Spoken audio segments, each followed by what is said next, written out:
Starting May 21, 2025, the Spain Arraigo Social replaced by Arraigo Socio Laboral with 2 years of continuous living here in Spain.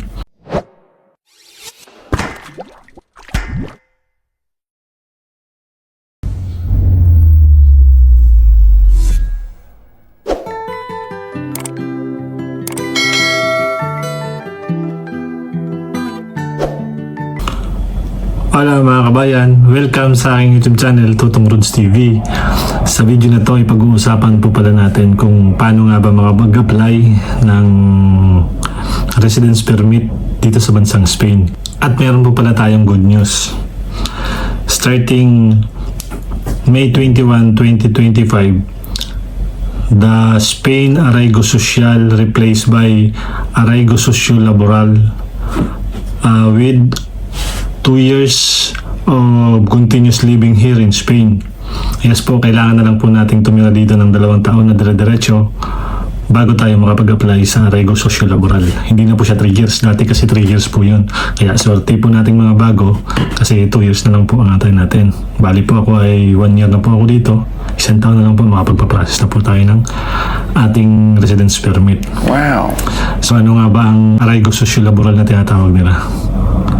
Ang Arraigo Socio Laboral po ay isang pansamantalang permit na nagbibigay daan sa ating mga irregular status dito sa Spain na magkaroon ng legal na papel na manirahan dito. Kasama po doon ang pahintulot na magtrabaho po dito ng legal. Ang kailangan lang po natin gawin ay magstay dito ng tuloy-tuloy ng 2 years. Tapos mag-apply na po kayo. At ang mga requirements po pala natin na dapat i-prepare ay number 1 po ay ang passport, valid passport. Kailangan po ay hindi po siya expired. Number 2 po ay NBI po na naka-apostel at naka-translate na rin po sa Espanyol.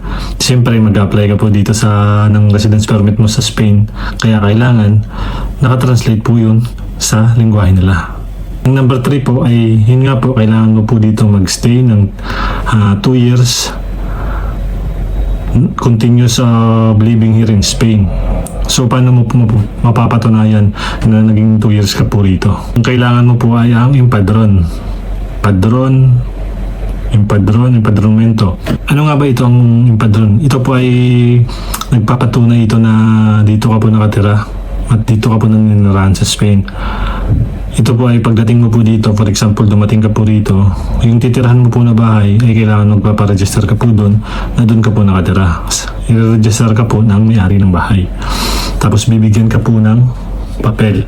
Ganito po siya. Papakita ko po. Ganito po siya. Ayan. Pag na-register po kayo dito sa empadron at nagkaroon kayo niyan, doon na po magsisimula ang counting ng 2 years nyo. Kaya napaka-importante po nito ng empadron. Napaka-importante po yan. At sunod po ay kailangan nyo po ng remittance history. Ito po yung, di ba nagpapadala po tayo sa mga remittance po dito. Magpapadala ka po sa atin. Ang hingi nyo po ay ang history.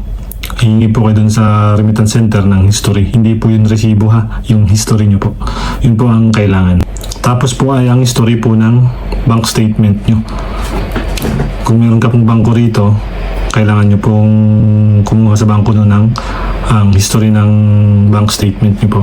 At ang pinaka-importante po ay ang employer.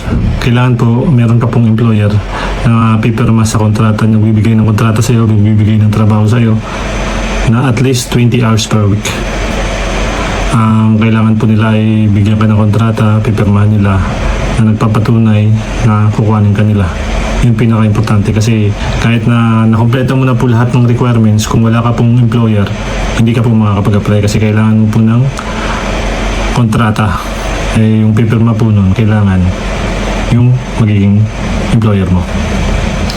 Tsaka kailangan mo po IDs, tsaka bank statement ng amo mo.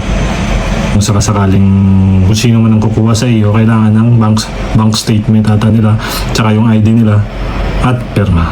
At mga kabayan, hindi ko po pala gawa-gawa itong mga requirements na to. Ito ay